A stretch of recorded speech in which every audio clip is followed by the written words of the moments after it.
The sound of forks clinking against plates and bursts of laughter filled the main dining hall of Carmine's, one of those old-school Italian restaurants in the heart of Manhattan, where the tables are always crowded and the waiters shout across the room as if everyone's family. The energy in the place was strong, almost contagious, yet for Matthew none of it seemed to reach him. He sat hunched over his untouched pasta, eyes unfocused, lost in his own world, where the background noise was nothing more than a distant It was one of those days when the weight in his chest felt like it was pressing down on every thought, and nothing, no bright lights or friendly voices, could break through the veil of grief that had settled over him. His daughter, Lily, had noticed, of course. Kids pick up on these things, even when adults try to shield them. Lily, with her messy braids and gap-toothed grin, knew when her dad got too quiet. She squeezed his hand, a small but determined gesture, and gently tugged until he leaned closer. Her voice was barely a whisper, but it sliced right through his foggy thoughts. "Look, that lady over there, she looks just like Mom." The words caught him by surprise. For a moment he almost didn't understand, but then he followed Lily's gaze across the busy dining room. That's when he saw her, across by the far window, seated alone, her head turned slightly as she read the menu. Something in the way her shoulders slumped, the curve of her neck, even the quiet sadness in her eyes, made Matthew's heart beat harder and his breath catch. Those eyes, he couldn't quite see their color from here, but they had that same gentle intensity his late wife used to have. Shreds of old memories, things he had tried to pack away, rushed at him. He gripped Lily's little hand tighter, unsure whether he was seeking comfort or offering it. Everything else faded. The lively conversations, waiters darting past with baskets of garlic bread, the swirl of yellow lights overhead, until all that was left was the strange magnetic pull from the woman across the room. In that moment, the line between past and present blurred. Matthew felt as if every memory and every wound was being pressed into sharp relief, forcing him to look at something he had been running from for so long. It didn't take long for Caroline to sense eyes on her. She'd come to Carmine's hoping to melt into the crowd, to be anonymous for a bit. But as she looked up from her menu, there was no denying the way the man across the room was watching her, as if trying to solve a puzzle he'd carried for years. Instead of feeling cautious, she found herself smiling at him, a gentle, almost shy smile that acknowledged their strange connection, even if she didn't understand it herself. The reaction surprised her. She didn't usually exchange glances with strangers in restaurants, but something about the deep sadness in his face tugged at her in a way she could not quite explain.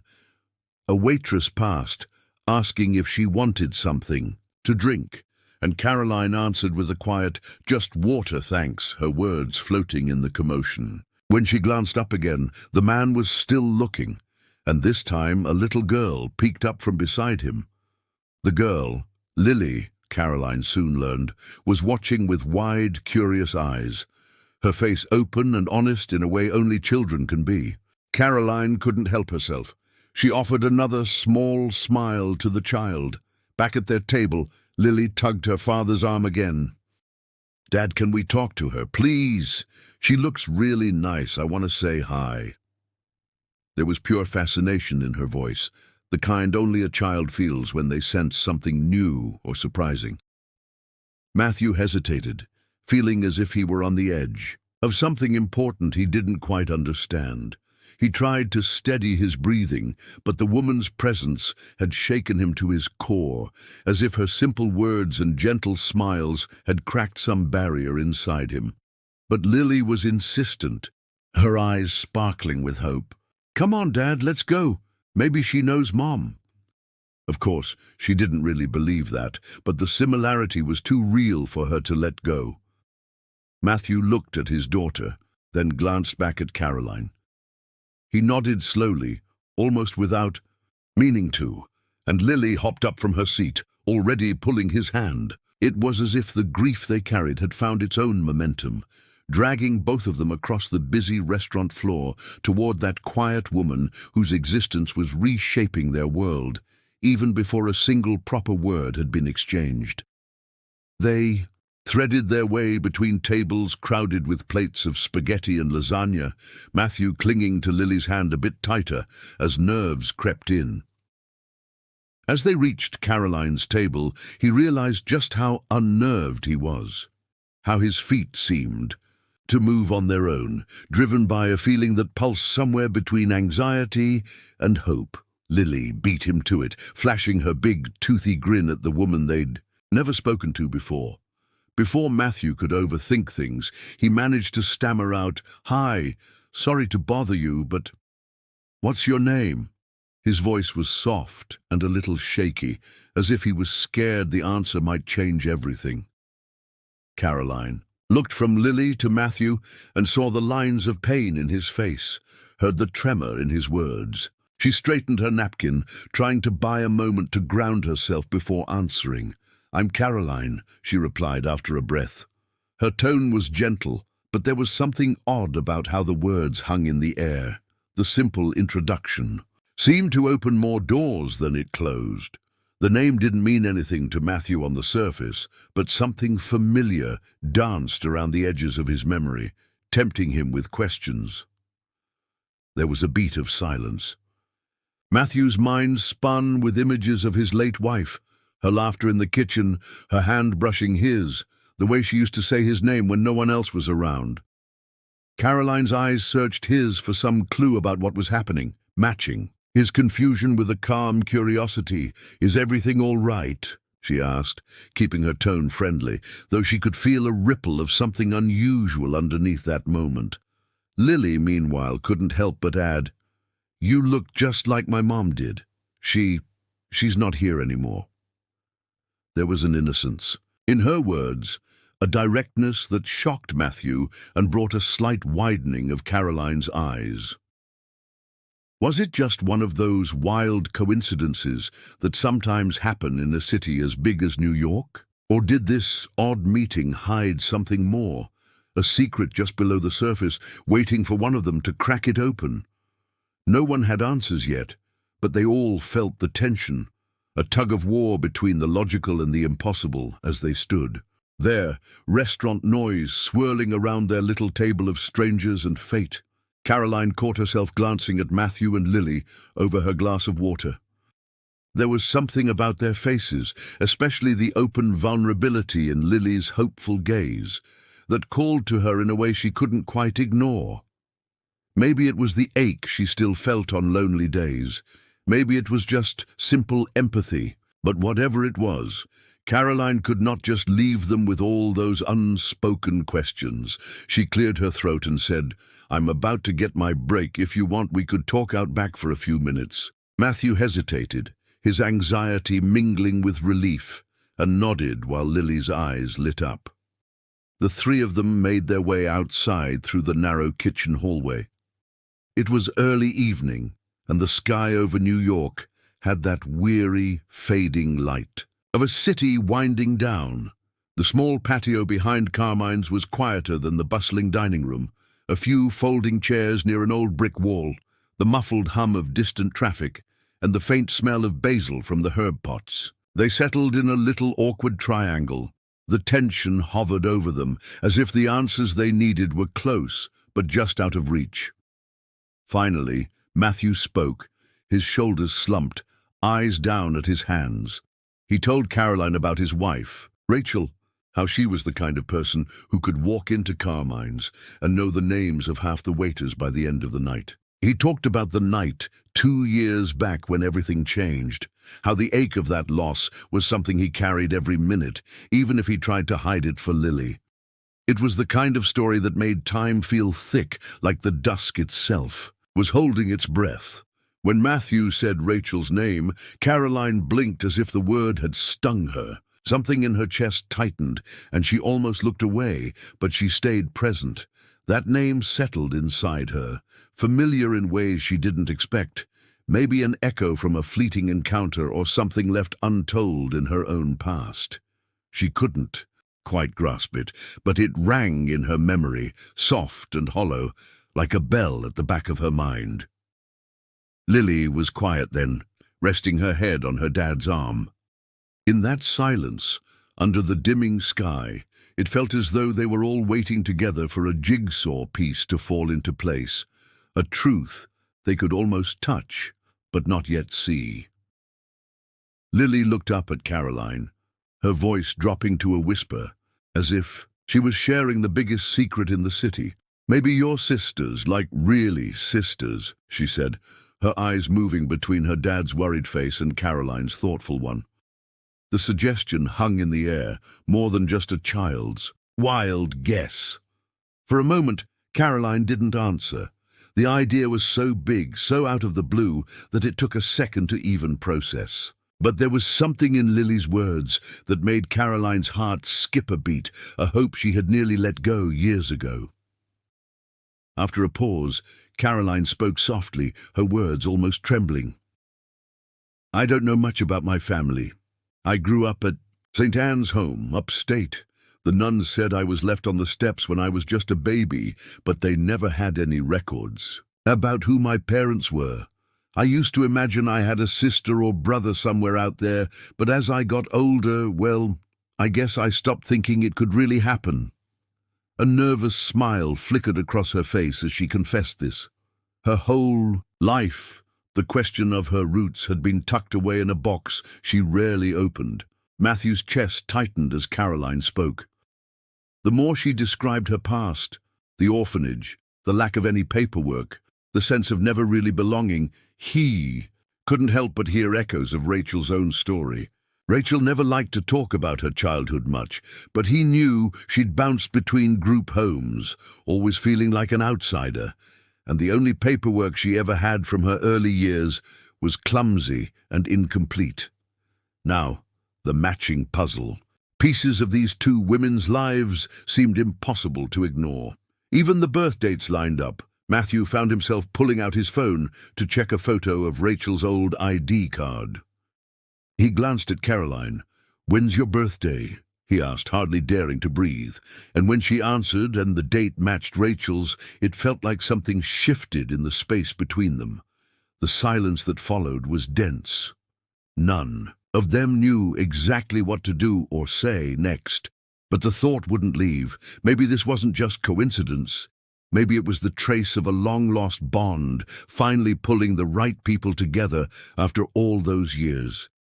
For a while, the three of them just stared at each other, each caught up in their own thoughts. The questions hung between them like unfinished sentences, full of both fear and a weird sense of excitement. There was something oddly comforting about the way pieces of their stories overlapped, almost as if all those missing chapters were finally finding a place to belong. Matthew could feel his chest tighten, but this time it wasn't just from sadness. He imagined Rachel sitting next to him, rolling her eyes at all the unknowns, maybe poking fun at how nervous he looked just to make him laugh. Suddenly, the world felt smaller. The possibility that Caroline might be Rachel's long-lost sister, someone Rachel had always wondered about, even if she'd never expected to meet, was almost too big to grasp.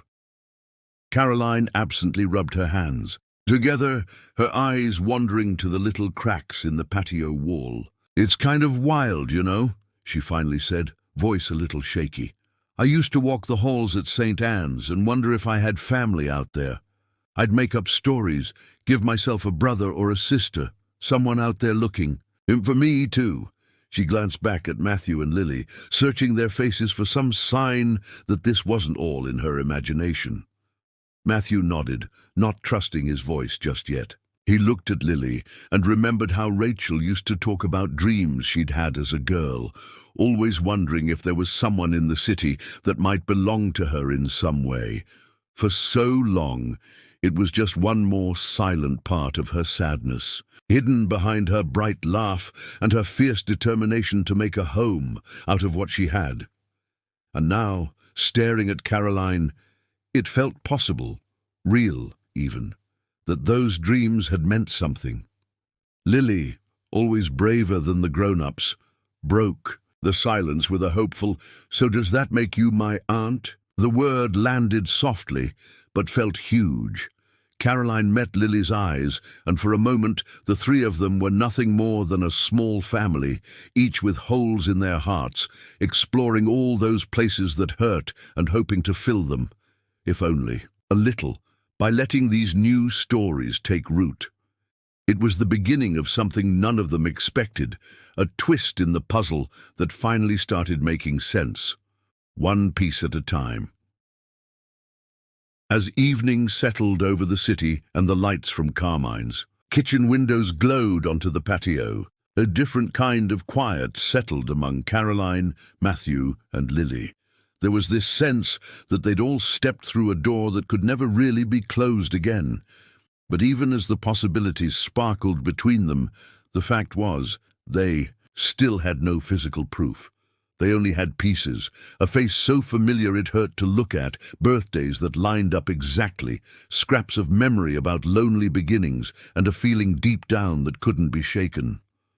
Matthew couldn't help but wonder if they were getting ahead of themselves, chasing a hope that might slip away if they looked too closely.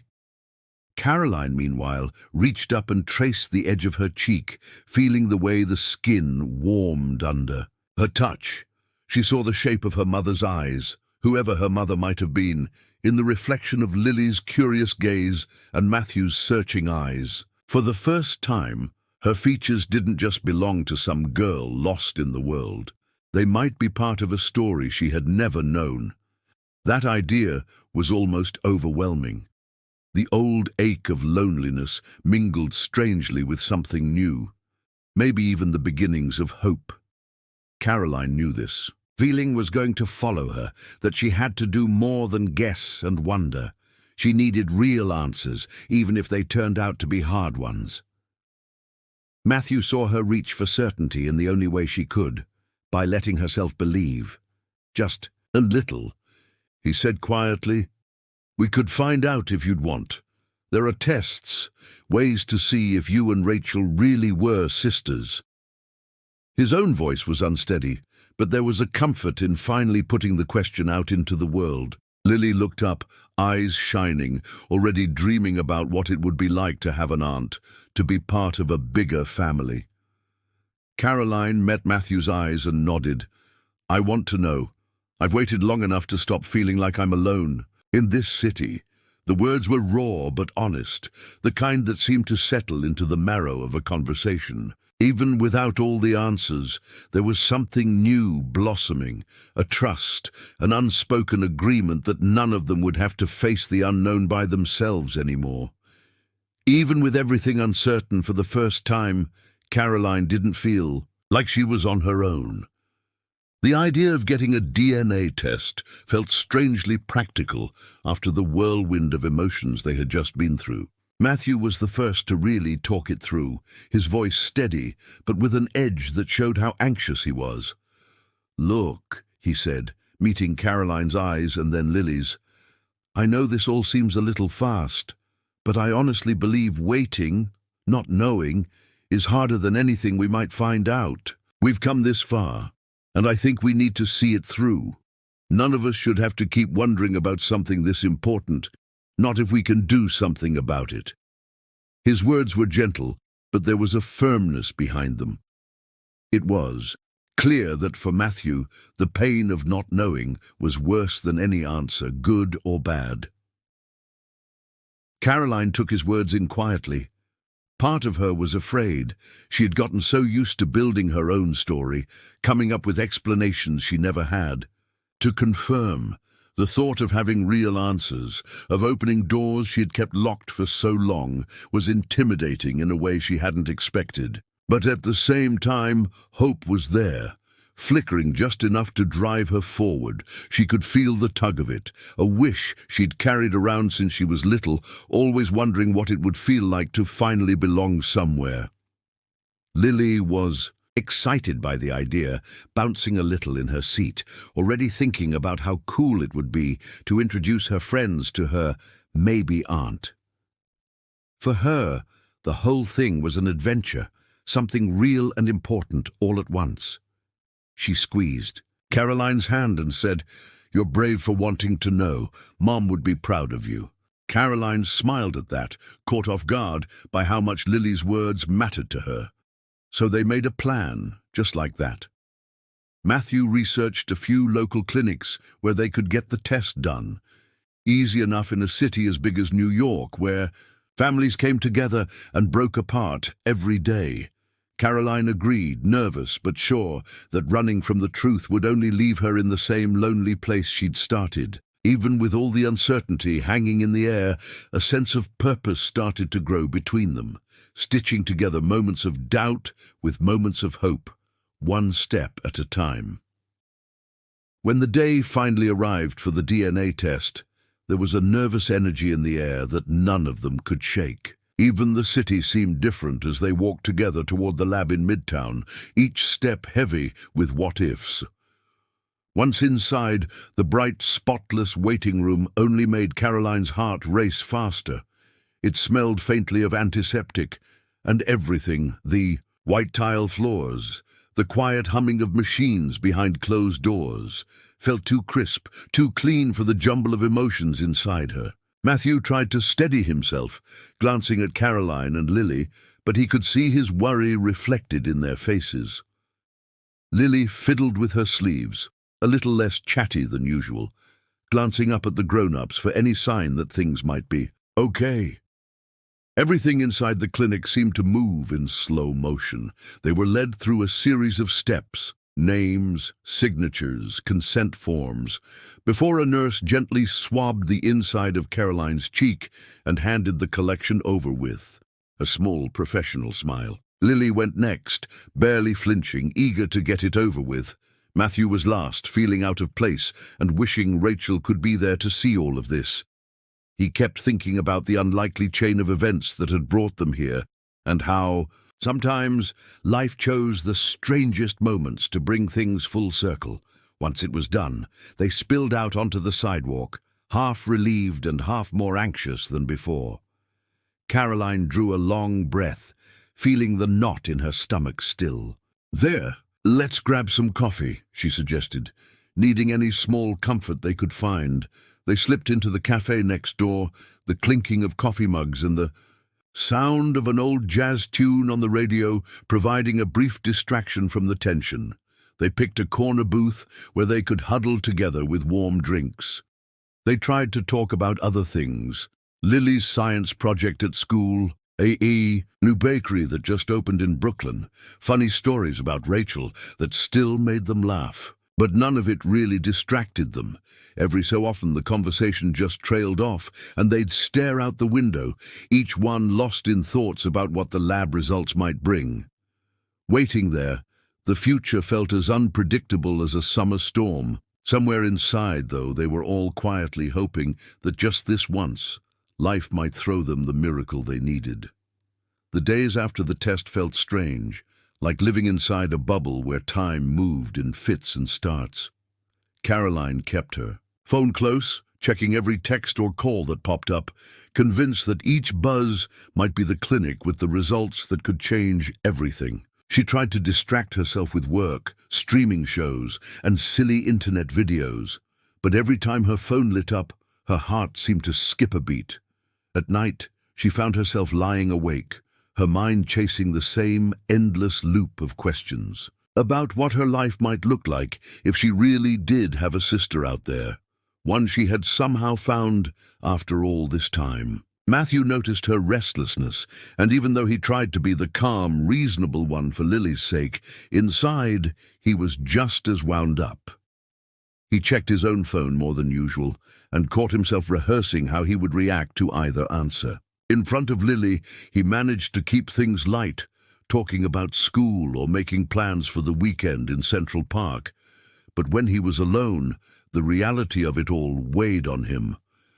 There was a quiet tension in the apartment, the kind that made every little sound seem louder than it really was. For Caroline, waiting meant more than just anxiety.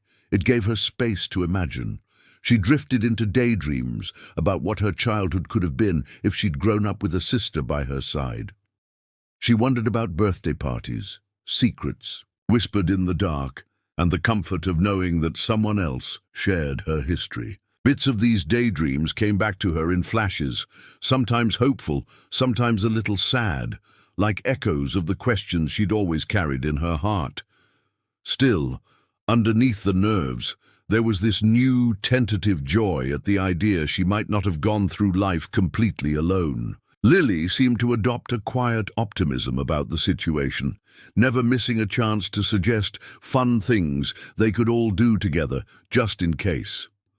Caroline found comfort in Lily's cheerful planning and Matthew's efforts to keep everything normal, even as they all waited for the message that would finally give their tangled story a clear answer. Those days, stretched thin by hope and worry, became their own sort of memory, a shared experience that quietly brought them even closer. Caroline was halfway through her afternoon shift at Midtown Books when her phone buzzed.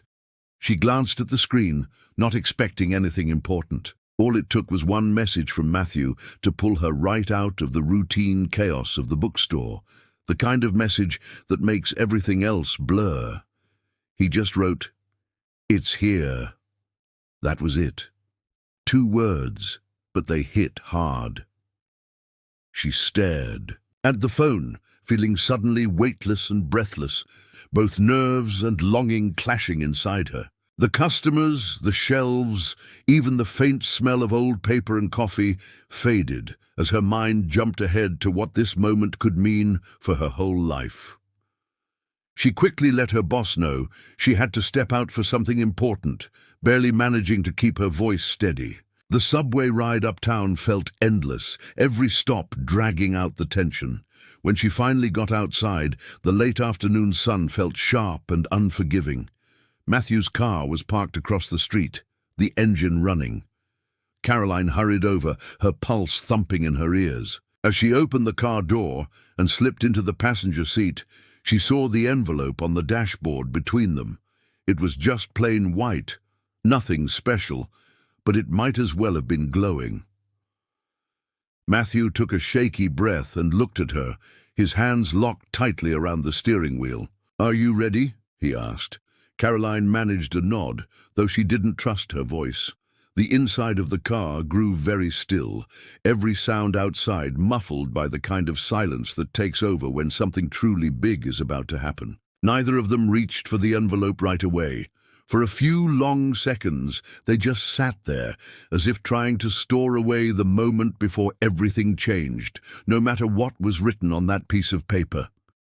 Lily, sitting in the back seat, held both their gazes with quiet intensity. She didn't say anything, but her presence was its own kind of comfort, steadying both the adults as they drifted closer and closer to the heart of the matter.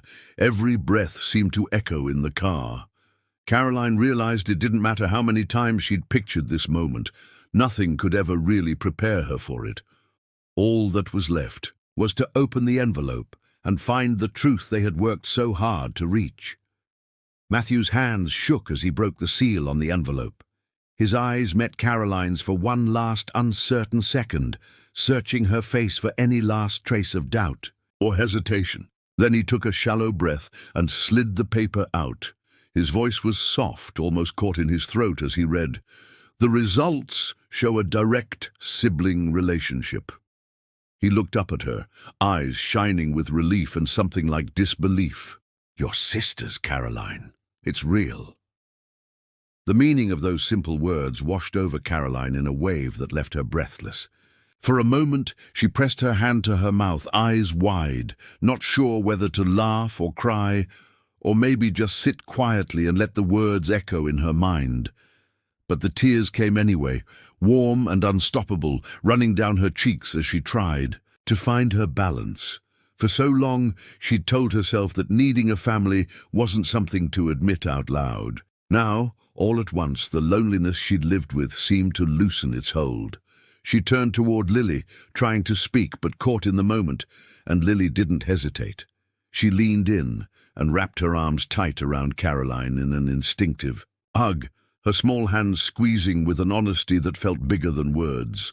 Caroline hugged her back, holding on a little longer than she meant to, feeling love swirl with relief and hope. Matthew reached over too, his arm around Caroline's shoulders, and together the three of them sat in that little car, letting the importance of it settle over them. The stories of abandonment and waiting, the years of missing something unnamed, didn't vanish, but they began to shift right then. Caroline realized she had a new starting point, a different story to carry forward. There was no fixing the past, but now, at least, there was someone beside her in the world. She wiped her eyes and managed a shaky laugh through her tears, blurting out, "Well, I guess I really am your pain-in-the-neck sister now." Lily grinned and nodded, still holding on. Outside the car windows, life moved on as usual. Honking taxis, busy sidewalks, the city flowing around them. But inside, everything was changed, as if the world had cracked open just enough to let Caroline finally step into the beginning of a new kind of belonging. Even with the happiness filling her chest, Caroline found her thoughts drifting back to Rachel. There was a moment, sitting in the warmth of the car after the big reveal, when the thrill of belonging seemed to slip away, making room for regret. Caroline wondered how different things might have been if she had found her sister. Sooner, if she and Rachel could have known each other, shared stories, talked through life's ups and downs. It stung to realize that the chance for those conversations was gone forever, that she would never get to ask Rachel all the questions she had saved up in her heart, or tell her thank you for holding on to hope long enough to bring them all together in the first place. As she blinked away fresh tears, the missed opportunities and unsaid words pressed hard on Caroline's mind. But even in that ache, there was a kind of comfort. She let herself believe that maybe Rachel, wherever she was now, knew they were finally connected, that her efforts, her quiet wishes for family to be found again, had not been in vain. Caroline felt a gentle peace settle over her as she glanced at Lily, who still hadn't let go, and at Matthew, whose hand rested supportively on her shoulder. They didn't rush her, they just sat with her, all of them facing the joy and the sorrow together. Matthew, too, seemed caught in his own thoughts. He watched Caroline closely, catching the hint of sadness in her eyes, even as she smiled through her tears. He felt the weight of everything that had led them here, the years after Rachel's illness, the hope she refused to let go, the old stories about sisters separated and found again. In this moment, Matthew realized that helping Caroline fill this space, helping her find her family, was also a way to honor Rachel's memory. He wanted to tell Caroline that Rachel always believed this day would come, and that deep down she would be proud of both of them. But for now, he just squeezed her hand a little tighter, hoping she would understand what he couldn't quite put into words. As the sun dipped lower over Manhattan, the family sat together for a long while, letting the bittersweet feelings move through them. Regret for what was lost, gratitude for what had just begun, and a growing sense that they could finally start writing new stories together.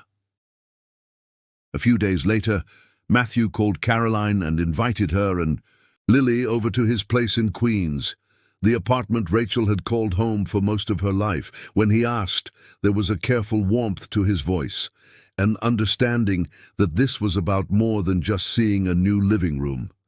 Caroline could feel her stomach knot with a mix of excitement and nerves. Meeting in a coffee shop or a park was one thing, but stepping into Rachel's old apartment was something else entirely. She worried about what she might find there. Photos, a favorite sweater, a book with Rachel's name inside the cover. It felt like walking into someone else's memories, someone she had missed meeting by just a thread. When the day came, Caroline stood for a long time at the bottom of the apartment's narrow staircase, her hand on the banister, while Lily fidgeted beside her. She let herself take in the small details.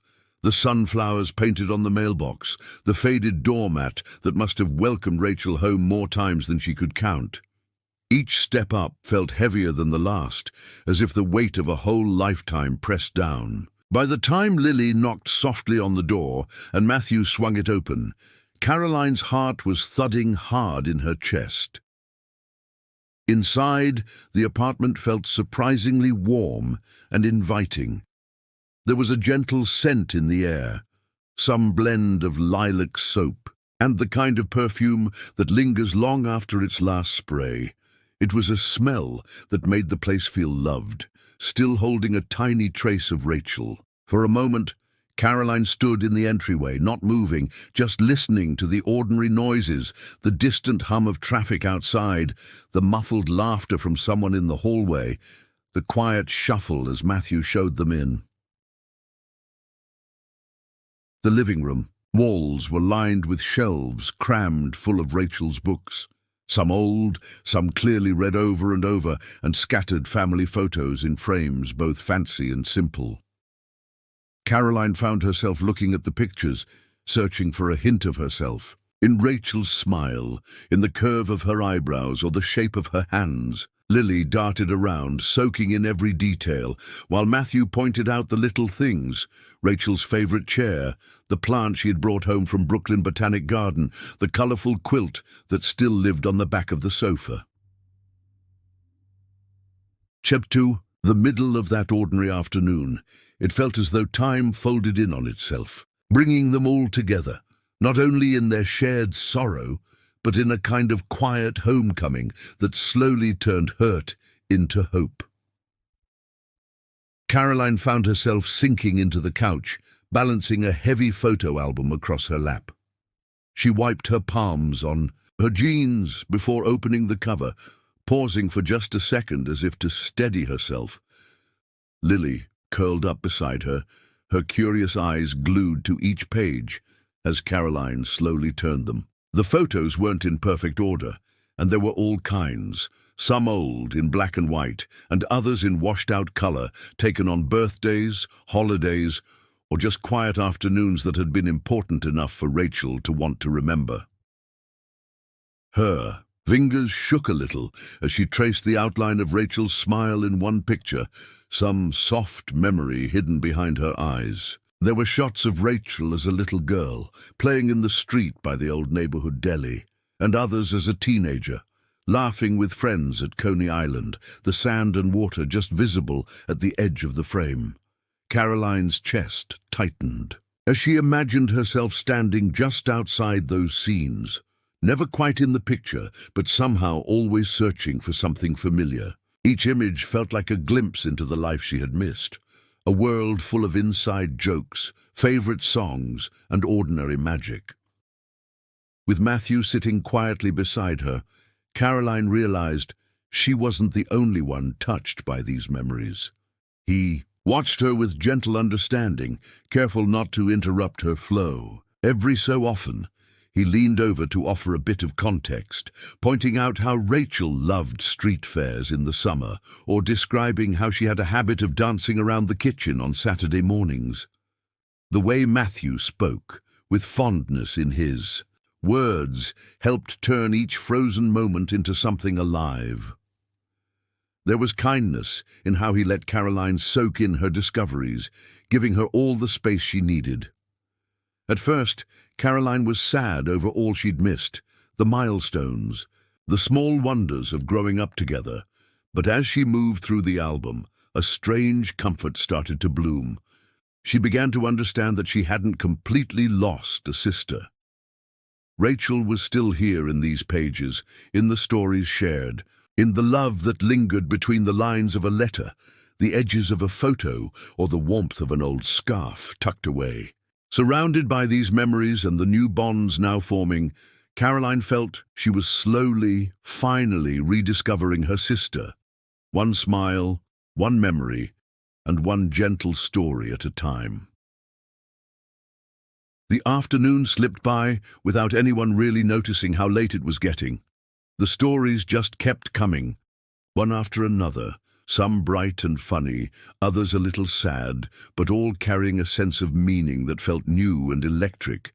Caroline found herself laughing through her tears, the emotion of it catching her off guard more than once. Matthew told her about the time Rachel had tried to make French toast for the first time in the cramped kitchen and set off the smoke alarm. running around with a dish towel while neighbors peeked into the hall to see what was burning. Lily, with her head resting gently on Caroline's knee, chimed in with innocent questions and observations, sometimes making everyone laugh with the way she connected Rachel's quirks to her own habits or to Caroline's. The simple act of sharing slices of daily life, what Rachel liked for breakfast, how she always mixed up the TV remote, or the kind of books she kept in her nightstand, filled the air with a sense of closeness. At first, Caroline felt like an outsider, too aware of the gaps in her knowledge, afraid that every story would remind her of something lost. But those feelings softened bit by bit. With every detail she learned, every silly anecdote, that distance shrank until it was almost gone. The sadness didn't disappear, not by a long shot, but it changed shape. Instead of pushing her away, it brought her closer to the people Rachel had loved. It was Lily who made it all feel most natural. Kids have a way of ignoring awkwardness, and Lily was no exception. She joked easily with Matthew, tugged Caroline's, and to show her favorite drawing, and insisted they order pizza the same way Rachel always had on Friday nights. She got everyone to play a simple board game, the kind with missing pieces and scribbled rules, and in those laughter-filled moments, whatever barriers had been left fell away. Caroline felt the last bits of her nervousness fade, as she realized Lily had already claimed her as part of the family, no second thoughts. By the time the evening drifted in and the windows turned dusky blue, Caroline looked around and understood that something strong had begun to grow inside this little group. It was the quiet kind of belonging that didn't ask for proof or explanation, just the chance to sit close and listen, to be welcomed as you are. In that apartment, surrounded by laughter and old memories, Caroline finally started to feel at home. As the evening wore on, Caroline found herself glancing at the clock on the wall, surprised at how quickly time had passed. For the first time in years, she actually felt comfortable, grounded in a way she had not really known since she was a child. With everyone's laughter still ringing in her ears and the warmth of the apartment pressing gently around her, she started to gather her things, more out of habit than any desire to leave. That old routine of slipping out quietly, heading back to her little apartment and the steady hush it held was all she knew. But as she reached for her bag, she hesitated. Was she really ready to go back to that quiet, familiar loneliness? For a moment, the noisy, joyful mess of this evening felt like a place she wanted to stay. Matthew must have noticed. He got up from his chair and looked over at her, his voice soft but strong. "You know, you're welcome to stay tonight. There's an extra bedroom and Lily would be thrilled to have you here in the morning. No pressure, but think about it." Caroline looked at him, really looked, and saw that his offer was genuine. She could sense the invitation in the way Matthew held out not just a place to sleep, but a promise of belonging, something that was both comforting and, in its own way, a little scary. Being part of a family meant trust. It meant letting herself be seen and cared for.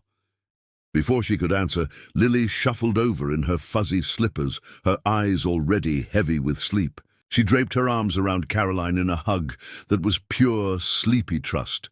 "Stay here, please. You can have waffles with us tomorrow," she mumbled, her cheek pressed against Caroline's side. That simple, honest request washed away any doubt. Caroline had left. With Lily's small arms wrapped around her, Caroline knew there was no real choice to make. She looked up at Matthew, then back down at Lily, and finally nodded. "All right, I'll stay. Waffles sound great." The smile that spread across Matthew's face said everything. Lily gave one last squeeze before yawning and slumping back toward her room. That night, settled into a bed that wasn't her own, but felt safe all the same, Caroline understood she had finally found her place. Not just in a house, but in the hearts of a family who already called her their own. The next morning, Sunlight spilled gently through the curtains, painting warm shapes across the bedroom walls. Caroline woke to the soft shuffle of slippers in the hallway, her ears picking up the kind of gentle clatter that meant someone was making breakfast. For a moment she just lay there, letting herself enjoy the unfamiliar comfort. The chirp of birds outside, the sound of Matthew humming in the kitchen, and Lily's unmistakable giggle echoing down the hall. This was so different from her usual mornings, where the only sound was the radiator hissing and her own footsteps on the hardwood. She slipped into the kitchen and was met by the small chaos of family life. Lily was mixing pancake batter, her pink pajamas dotted with flour, while Matthew flipped a few on the stove, glancing over for her approval after each one. In the background, the radio played an old Bruce Springsteen song, something upbeat that made it impossible not to smile. Matthew greeted Caroline with a cheerful, "Good morning. Hope you slept all right. We're doing breakfast the Rachel way. Extra. Syrup. No rules." As the three of them moved around the kitchen together, passing plates, setting the table, trying not to burn the toast any more than necessary, it hit Caroline how natural it all felt. She found herself sharing small stories, little pieces of her life she had never thought to mention before. Lily listened wide-eyed as Caroline talked about how she loved riding her bike through Central Park as a kid, and Matthew shared an embarrassing memory of Rachel's attempt at learning to skateboard down 9th Avenue, ending with scraped knees, and a lot of laughter. Even when the conversation grew quiet, there was a peaceful sense of belonging woven into every movement. The absence of Rachel sat with them, her empty chair, her favorite mug filled with flowers instead of coffee, but it no longer felt sharp. Instead, her memory was a quiet presence, drawing them together. Caroline realized they were finding new ways to honor what was lost. The ache of missing Rachel became something gentler, a kind of warmth that filled the room with every laugh, every shared memory, and every touch of kindness. What surprised Caroline most was how full this everyday routine could feel. Bit by bit, in the ordinary moments and even in silence, they were building something strong and lasting, turning longing into love and carrying Rachel with them as they shaped a new, hopeful future together. Caroline started to notice that her outlook was changing in small but meaningful ways. She caught herself daydreaming about vacations with Matthew and Lily, maybe trips out to the West Coast, hiking in Yosemite or wandering along the Oregon coast. She imagined lazy afternoons spent together in sunlit city parks, joining cookouts, with neighbors on the apartment building's rooftop, or just cozy evenings after dinner, everyone piled on the couch with popcorn and a stack of movies. These thoughts used to seem impossible for her, just out of reach, but now they looked almost real, simple wishes that felt like things she could someday hold. She realized that the fear of being left alone, that worry that had followed her for so long, was slowly losing its grip. Every weekend brunch, every shared subway ride, every random group selfie taken while squeezed into a booth at their favorite diner chipped away at her old doubts. Even on the tougher days, like when the rain blurred the Manhattan skyline or grief caught up out of nowhere, the closeness she felt with this new family made those grey moments a little brighter. Caroline saw how the bright spots of connection, inside jokes, gentle encouragement, the ease of just being together, brought warmth and colour to ordinary days that might otherwise have just faded into the background. For Matthew, watching Caroline become more comfortable was more than just a relief. It was a kind of healing. After losing Rachel, he had wondered if their home would ever feel complete again. But seeing Caroline laugh with Lily, hearing her stories, and watching her step naturally into daily routines made him believe they could actually rebuild. He knew Rachel would have wanted this. She always said that family was less about blood and more about who shows up and stays. Now, as Caroline shared in Sunday pancakes and bedtime stories, he felt like he was honoring his late wife's faith in love and togetherness. Between Caroline's hope for the future and Matthew's quiet pride at seeing their family grow, something was changing for all of them. Where there had been only loss, new memories started to grow, binding them closer. Lily, always in the center, fussed over everyone, drawing them together and showing that sometimes starting over can bring more joy than you ever expected. Their story was still being written, one day at a time, but it was finally filled with the promise of belonging and the comfort of love rediscovered. Eventually, Caroline came to understand something simple but powerful. The pain they all carried was never going to just disappear. The marks left by loss, especially the absence of Rachel, would always be with them in some way. But as she sat one quiet evening near the wide windows of their living room, watching the lights of the city flicker on and the sounds of families drifting up from the street below, she realized those scars had started to fit into something much bigger. They were no longer just reminders of difficult times, but parts of a new story, their story. She felt lighter than she had in years. It was not the sudden, giddy joy of a new beginning, but a deep, peaceful happiness that settled in quietly and seemed impossible to shake. Sometimes it surprised her just how much things could change. She watched Matthew help Lily with her homework nearby, the two of them giggling over a math problem, and knew that she had become part of something sturdy and real. There was comfort in realizing that, though none of them could bring Rachel back, they could honor her memory by sticking together, by caring for each other, and by building something lasting from what had once felt like only loss.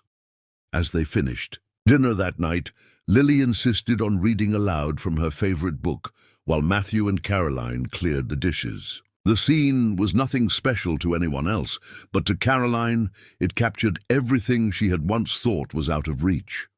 There was warmth in the chaos, hope in the way they joked over ice cream, and a kind of quiet assurance when their hands accidentally met as they reached for the same glass. In these small, ordinary moments, the sadness she once felt so sharply faded into the background, replaced by a fuller kind of happiness. Looking out at the New York skyline, Caroline finally believed that the future could hold more than emptiness. Surrounded by Matthew's steady kindness and Lily's unfiltered joy, there was space for her too, room for comfort and hope, and the slow, patient rebuilding of trust. They had all found each other through unexpected turns, yet those twists were what gave their new life color and meaning. Together, they faced a wide, open horizon, a future that, for the first time in ages, Caroline welcomed not with fear, but with gratitude and love.